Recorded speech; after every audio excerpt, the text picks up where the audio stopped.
नमस्कार, myself Umesh Rai, teacher of mathematics. एक बार फिर से आप सभी स्टूडेंट्स का स्वागत करता हूं आपके अपने YouTube चैनल मास्टर स्ट्रोक में। आइए मास्टर स्ट्रोक में आज हम लोग क्लास करने वाले हैं क्लास 9 भारतीय भवन से प्रश्नावली 13B का क्वेश्चन नंबर 6। और यहाँ से क्वेश्चन का पैटर्न जो है बहुत VVI क्वेश्चन है और थोड़ा सा टफ क्वेश्चन कर सकते हैं, लेकिन यहाँ टफ कुछ भी नहीं है। एक टीचर के शब्द में ये नहीं होना चाहिए टफ, लेकिन एक्चुअली वास्तविकता को झुठलाया भी नहीं जा सकता है। इसीलिए इस क्वेश्चन को ध्यान से पढ़िए और इस तरीके का क्वेश्चन एक बार में माइंड में क्रिएट हो जाएगा। तो ध्यान से देखिए क्वेश्चन क्या है। कह रहा है एक त्रिभुज और एक समांतर चतुर्भुज एक ही आधार है। एक त्रिभुज का और एक समांतर चतुर्भुज का दोनों का जो बेस है आधार वो सेम है, एक ही है, एवं क्षेत्रफल भी एक ही है। यानी कि समांतर चतुर्भुज और त्रिभुज दोनों का क्षेत्रफल भी बराबर है। क्वेश्चन के अकॉर्डिंग कहते हैं यदि त्रिभुज की भुजाएं 45 सेंटीमीटर, 200 सेंटीमीटर और 205 सेंटीमीटर हो तथा समांतर चतुर्भुज का 200 सेंटीमीटर के आधार पर स्थित हो तो उसकी संगत ऊंचाई ज्ञात कीजिए। यानी समांतर त्रिभुज का संगत ऊंचाई निकालना है। क्वेश्चन समझ में आ गया। मैं बार बार बोल रहा हूं कि जिस स्टूडेंट को क्वेश्चन क्लियर हो गया ना उसका सॉल्यूशन 50% वहीं पे हो जाता है। इसलिए क्वेश्चन को 2 बार 3 बार बारीकी से पढ़ो स्टूडेंट्स। मैं खुद का एक्सपीरियंस बता रहा हूं और आप लोग भी देखिए, जब क्वेश्चन समझ जाइएगा ना तो आपको फाइट करने में बनेगा मुझे क्या करना। जब तक क्वेश्चन नहीं समझेगा आप कहां ध्यान दोगे। तो चलिए, ये क्वेश्चन कुल मिलाकर ये कह रहा है कि एक त्रिभुज और एक समांतर चतुर्भुज है, दोनों का आधार भी सेम है और क्षेत्रफल भी सेम है, ठीक। जबकि त्रिभुज का भुजा दिया हुआ है और 200 सेंटीमीटर के आधार पर दोनों का आधार जो है वो 200 सेंटीमीटर होगा, तो समांतर त्रिभुज की ऊंचाई निकालना है। तो चलिए आराम से स्टूडेंट यहाँ पर लिखेंगे हल। सबसे पहले क्या करते हैं, एक समांतर चतुर्भुज बनाते हैं।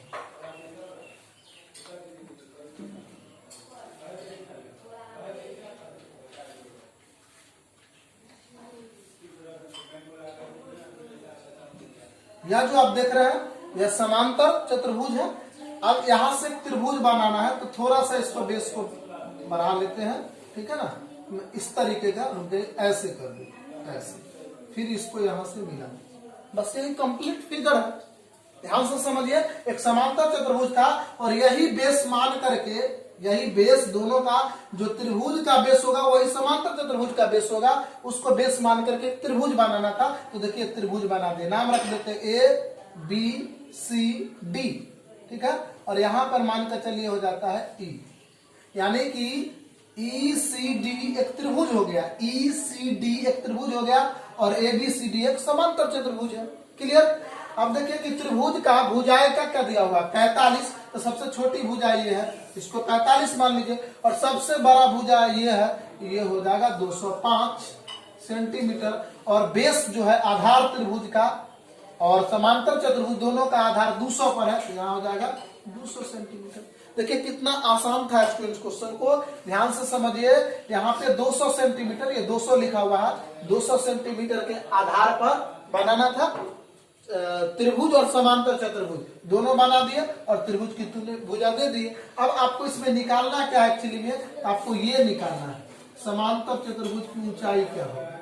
मान लीजिए यहाँ पे F डाल देते हैं, यानी BF निकालना है। क्या निकालना है, BF, क्योंकि यही समांतर चतुर्भुज की क्या है, ऊंचाई है। चलिए अब जो मैंने यहाँ पर किया है वो लिख देते, बहुत आसान तरीका है स्टूडेंट्स।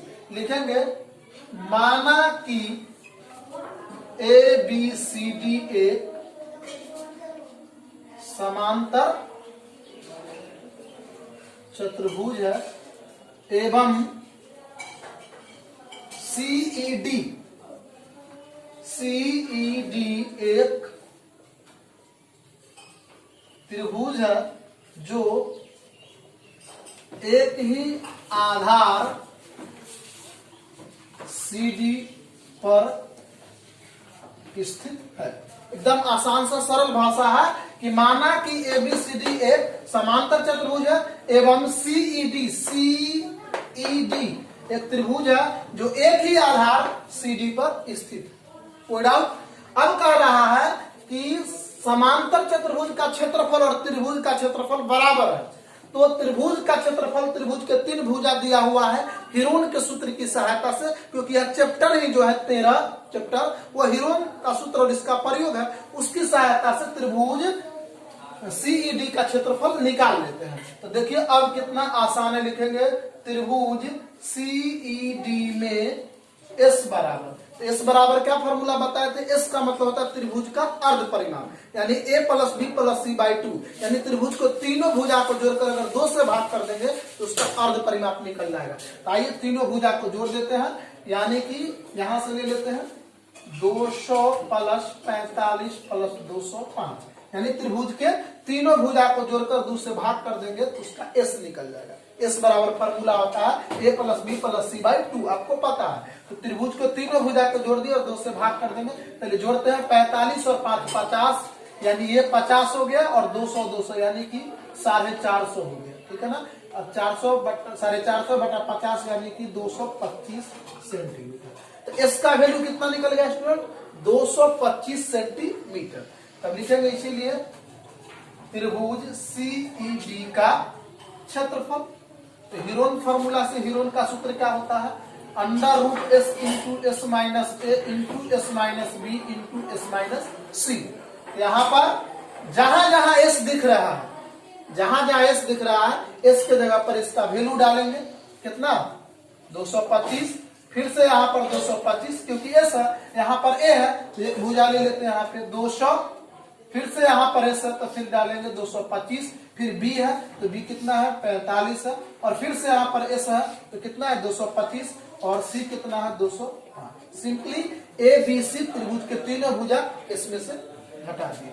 अब यहाँ पर लिखेंगे अंडर रूट 225 गुने, इसको माइनस करेंगे तो यहाँ पर 25 आ जाएगा, इसको अगर माइनस करें तो 0 और यहाँ पर 280 हो जाएगा, यहाँ 280 के 180 ना, 5 में से 5 गया 0 और 12 में से 4 गया 8 और 180, और गुने में यहाँ पर हो गया 20, ठीक।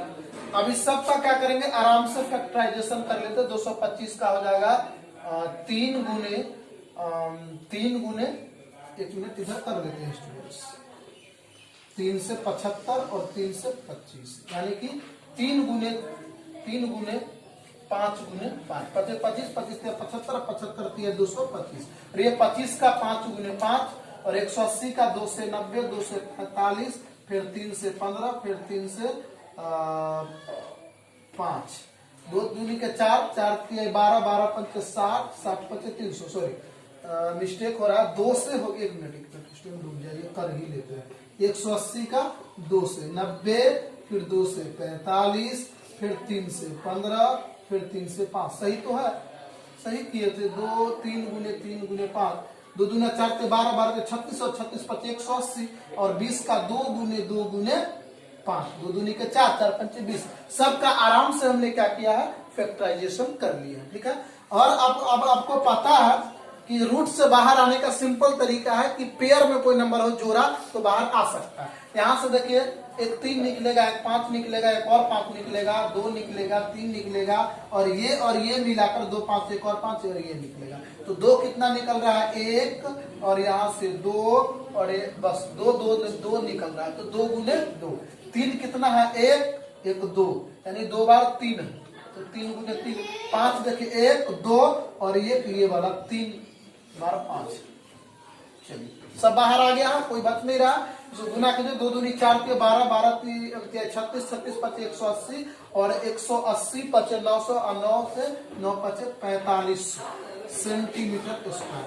आराम से इसका एरिया जो है निकल गया है। त्रिभुज सीडी का क्षेत्रफल कितना है 4500। इसका मतलब है कि त्रिभुज का क्षेत्रफल 4500 सेंटीमीटर स्क्वायर निकला, तो समांतर चतुर्भुज का भी क्षेत्रफल क्या होगा 4500 ही होगा, क्योंकि कह रहा है कि त्रिभुज का और समांतर चतुर्भुज दोनों का क्षेत्रफल बराबर है। तो अब देखिए स्टूडेंट्स, इसके बाद क्या करेंगे, चलिए इधर निकाल लेते हैं, लिखेंगे अतः समांतर चतुर्भुज का क्षेत्रफल बराबर फॉर्मूला होता है, याद रखिएगा, आधार गुने ऊंचाई। दिख रहा है ना स्टूडेंट्स? समांतर चतुर्भुज का क्षेत्रफल होता है आधार गुने ऊंचाई। तो समांतर चतुर्भुज का क्षेत्रफल कितना होगा? जो त्रिभुज का क्षेत्रफल होगा। तो त्रिभुज का क्षेत्रफल कितना निकला है? 4500। अब बराबर आपका आधार क्या है? आधार देखिए यहाँ पे 200 है, तो 200 और गुने ऊंचाई निकालना था 20। तो ऊंचाई का ऊंचाई छोड़ दीजिए, ठीक। इसीलिए ऊंचाई बराबर क्या हो जाएगा कि 4500, इधर गुना है 200 से, इधर भाग हो जाएगा बटे 200। डबल जीरो से डबल जीरो कैंसिल आ गया, तो हो गया 45 बटे 2 यानी कि 22.5। 45 में 2 से अगर डिवाइड करेंगे तो 22 बटे 5 हो जाएगा। अतः ऊंचाई निकालना था क्वेश्चन में, बराबर 22.5 सेंटीमीटर। तो आई होप कि ये पूरा क्वेश्चन जो है बहुत वीवीआई था और आराम से आप समझ गए होंगे, कहीं से कोई दिक्कत नहीं होने वाला है स्टूडेंट्स। आराम से त्रिभुज का क्षेत्रफल निकाल करके और इस फॉर्मूले पर बैठा देना है, ठीक है ना। तो चलिए इसका आंसर मैच करके देखते हैं। हमारे पास बुक है, देखते हैं कि इसका आंसर मैच किया है कि नहीं। तो आप जैसा कि देख रहे हैं 6 का पहला का 22.5 सेंटीमीटर है, ठीक है ना। अब क्वेश्चन नंबर सेकंड है, तो सेकंड आप कीजिए, अगर नहीं बनता है तो फिर से मुझे कमेंट कीजिए, ठीक है ना स्टूडेंट्स। यदि आप नए नए हमारे चैनल पर आए हैं, पहली बार आए हैं, अगर मैथ्स में अच्छा तैयारी करना चाहते हैं, आने वाले बोर्ड्स एग्जाम में मैथ में अच्छा स्कोर करना चाहते हैं, तो डिफरेंट तौर पर हमारे चैनल को सब्सक्राइब कर लीजिए, साथ ही बेल आइकन को भी प्रेस कर लीजिए, ताकि जब भी मैं वीडियो अपलोड करूं तो उसका नोटिफिकेशन आपको मिलता रहे। फिर मिलते हैं नेक्स्ट वीडियो में, तब तक जुड़े रहिए मास्टर स्ट्रोक के साथ।